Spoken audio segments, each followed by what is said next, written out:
और चुनावी दंगल दोनों जो है साथ साथ चल रही है। बिहार की राजनीतिक पार्टियां एक दूसरे को नीचा दिखाने में लगी है, एक दूसरे की कमियां निकालने में लगी है, कभी किसी मुद्दे को लेकर के, कभी किसी मुद्दे को लेकर। लेकिन आज हमारे साथ स्टूडियो में है, इसी सब मुद्दों पर बात करेंगे। आरजेडी के नेता हैं, भावी उम्मीदवार हैं दानापुर विधानसभा से दीनानाथ प्रसाद यादव जी। सर, आपका सबसे पहले बहुत बहुत स्वागत है। जी नमस्कार। सर, बिहार में विधानसभा चुनाव है, तैयारियां जोरों पर है। आप अपने क्षेत्र की जनता से मिलते हैं, रूबरू होते, क्या परेशानियां, क्या निदान, किस तरह से लोगों से मिल रहे हैं, क्या समस्या का समाधान निकाल रहे हैं? देखिए, वर्तमान सरकार के खिलाफ गुस्सा बहुत ज्यादा है जी। युवाओं में ज्यादा है, महिलाओं में है, गरीबों में है। चूंकि वर्तमान जो सरकार है वो बिल्कुल निकम्मी है और जनता के हित के लिए, जनता के बारे में जो काम होना चाहिए था वो काम इन्होंने नहीं किया, नहीं हो रहा है। जनता परेशान है, भ्रष्टाचार से परेशान है, बेरोजगारी से परेशान है, शिक्षा से परेशान है कि शिक्षा प्रॉपर वे में उचित मूल्य पर नहीं मिल पा रहा है। लोगों को शिक्षा महंगा होता जा रहा है, शिक्षा पहुंच से दूर होता जा रहा है। सब लोग पढ़ना चाहते हैं, सब लोग अच्छे मतलब अच्छे तरीके से बढ़ना चाहते हैं, लेकिन अनुकूल जो है जो माहौल नहीं दिया जा रहा है सरकार की तरफ से। सरकार जो है जो सिर्फ गाल बजा रही है और ढिंढोरा पीट रही है। भ्रष्टाचार की आप बात कर रहे हैं, भ्रष्टाचार के आरोप में जो लालू जी हैं 900 करोड़ घोटाले में, चारा घोटाला में जेल गए और अभी 70 का जो 1000 करोड़ का जो घोटाला है वो सामने आया है। इसको कैसे देखते हैं? इस पे भी ईडी सीबीआई की जांच बैठनी चाहिए, कौन जेल में जाने चाहिए? बिल्कुल बैठना चाहिए। और केंद्र सरकार को अगर मतलब जरा सा भी मतलब कि देखिए नैतिकता है तो बिहार सरकार के पूरे कैबिनेट को जेल भेज देना चाहिए। मैं तो यही मांग करूंगा। 80,000 एक ह्यूज अमाउंट होता है जो प्रत्येक नागरिकों को बांटा जाए तो 55,000 रुपया सबका पड़ेगा। मतलब जनता का एक आदमी का पैसा 5,000 रुपया उसका हक का मतलब ये लोग छीन लिया है। ये लोग जो है जो पूरे कॉन्फिडेंस से चोरी कर रहा है। सबसे बड़ी बात ये है, और कोई देखने वाला नहीं है यहाँ पे। ना ईडी आ रहा है, ना सीबीआई आ रहा है, ना कोई जांच। उन्हीं के संस्थान बोल रहा है, पॉकेट में है।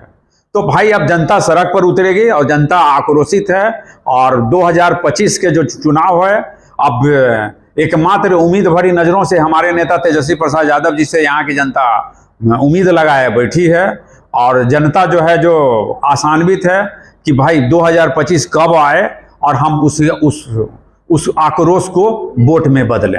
आप जनता की बात कर रहे हैं, तेजस्वी यादव की तरफ उम्मीद भरी नजर से देख रही है, लेकिन सरकार तो यहाँ उम्मीद को चेंज कर दी है। पहले ही बिजली फ्री दे दी, पेंशन बढ़ा दी, तो अब क्या, अब कैसे? ये नकलची सरकार है। बहुत सारा चीज है जो कि चाह करके भी नकल नहीं कर पाएगा और चाह करके भी पूरा नहीं कर पाएंगे, क्योंकि पूरा करने का नेक इरादा, ठोस इरादा इस सरकार में नहीं है। वो तेजस्वी बाबू में है। वो स्पेशल हैं, अपने ठोस इरादा के साथ 2025 में आ रहे हैं।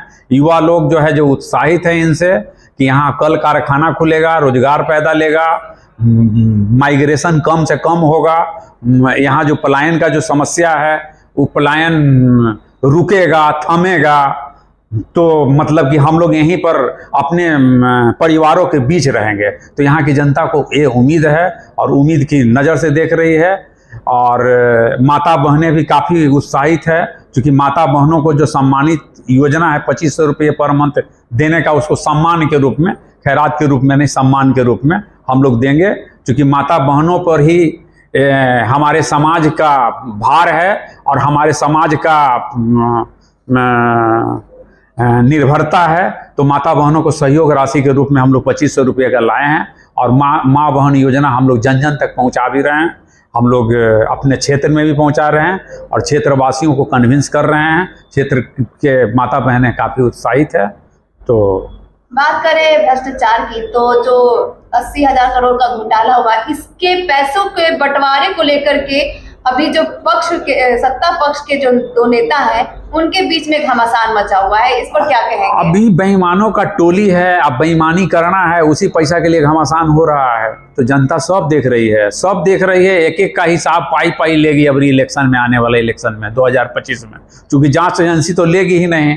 तो एक जनता के पास तो एकमात्र विकल्प है कि बदलाव लाना। तो बदलाव लाएगा और बदलाव आएगी और हमारे 2025 में हमारे नेता आदरणीय तेजस्वी प्रसाद यादव जी चीफ मिनिस्टर बनेंगे और एक एक पाई का हिसाब लेंगे। हम लोग सत्ता बदलेगी तो हिसाब लेंगे और प्रत्येक हिसाब से जनता को जो है जो अवगत कराएंगे। बात करें आपके विधानसभा क्षेत्र की, तो जनता को क्या कुछ खास दे रहे हैं? क्या अभी समस्याओं का समाधान कर रहे हैं, निदान कर रहे हैं अपने तरीके से? क्या उन लोगों को हमारे क्षेत्र की जनता भी उत्साहित है, काफी आसान्वित है हमसे और हमारे पार्टी से। और जब जगह जगह घूम रहे हैं तो काफ़ी भीड़ें इकट्ठा होती है और अपनी समस्याएं हमें बता रही है और उस समस्याओं के प्रति हम सजग भी हैं और उस समस्याओं को हम लोग गंभीरता से ले रहे हैं कि क्या क्या कमियां रह गई है। उसी गंभीरता से लेने के दौरान हमने दियारावासी की जो समस्या था, जो नाव से आते हैं उस पार से इस पार, तो उनको न ठहरने का, खड़ा होने का, न वेट करने का कोई मतलब कि देखिए उपाय था, तो वहाँ पर हमने एक शेड का निर्माण कराया है जिसका कीमत 2.5 लाख है। वो अपने पॉकेट से करवा करके जनता को सुपुर्द कर रहा हूँ। अभी 3-4 दिन हुआ है उस काम को लगाए हुए। तो जनता की जो समस्याएं हैं, बेसिक समस्याएं हैं, वो हम दूर करने का कोशिश कर रहे हैं क्योंकि जनता जो है हमसे उम्मीद लगाए हुई है। तो हमारा जितना ताकत है उतना शुरुआत हो चुका है। जी, शुरुआत हो चुका है और बिल्कुल दानापुर वासियों के लिए हम काफ़ी सजग हैं और उनकी हर आवाज़ दबे नहीं, पंचायत से लेकर के विधानसभा तक ले उन आवाज़ों को दबने नहीं देंगे आने वाला समय में। और बिहार में जो बदलाव होगा तो दानापुर उस बदलाव का हिस्सा बनेगा। जो 2025 में परिवर्तन लेगा तो दानापुर का भी उत्साह देखने को मिलेगा ज्यादा से ज्यादा। हम तेजस्वी यादव की, सम्राट चौधरी आरोप लगाते हैं नौवीं फेल का। अब उनके भी सर्टिफिकेट जो है, एजुकेशन का सर्टिफिकेट वायरल हो गया है। बड़ी सभा में उनका जो है वो सभा में जो है उनका सर्टिफिकेट वायरल हो गया कि अब वो 7वीं फेल है। इसको कैसे देखिएगा? अब तो 9वीं फेल का जो टैगलाइन था वो अब 7वीं फेल में बदल गया। देखिए मैम, हम तो बताएं ना कि ये लोग जाली लोग हैं, इनके नेता ही जाली हैं। वो 4थी फेल सर्टिफिकेट दिखा रहे हैं कि ग्रेजुएट हैं, तो इनको दिखाने में शर्म क्यों आएगा? ये तो और शान से दिखाएंगे। अब तो भाई पढ़े लिखे ना पढ़े लिखे ये लोग बराबर कर दिया है। कहीं से भी ये लोग सर्टिफिकेट बना लेंगे, कहीं भी धूल झोंक देंगे, कहीं भी जुमला साबित कर देंगे। इन लोगों का तो भाई नैतिक लॉन्च में तो वही लालू जी ही किए थे लॉन्च। तो लालू यादव ये थोड़े बोले थे कि तुम 7वां पास हो और मतलब कि ग्रेजुएट बता रहे थे। लेकिन वो तो आरोप लगाते हैं ना कि ये चारा चोर का बेटा है, 9वीं फेल है।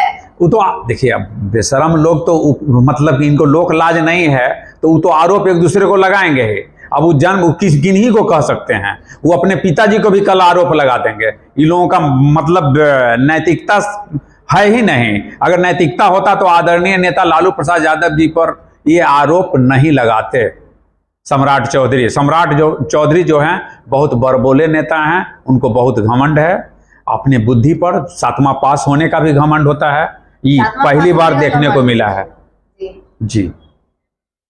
चलिए, तो हमारे साथ है आरजेडी के नेता जो कि बिहार के जो दानापुर विधानसभा क्षेत्र से भावी उम्मीदवार हैं। उन्होंने बिहार की राजनीति पर तो चर्चा की ही, साथ ही साथ अपने क्षेत्र की जनता के लिए जो इनकी तैयारियां हैं वो अभी से ही इनके क्षेत्र में जो है वो दिखने लगी है। जनता से मिलते हैं, उनकी समस्याओं का समाधान करते हैं, रूबरू होते हैं। साथ ही उन्होंने बिहार के विधानसभा क्षेत्र को लेकर के और बिहार के विधानसभा चुनाव को लेकर के अपनी बातों को गंभीरता से रखा। आपकी क्या प्रतिक्रिया है? कमेंट बॉक्स में जरूर दें।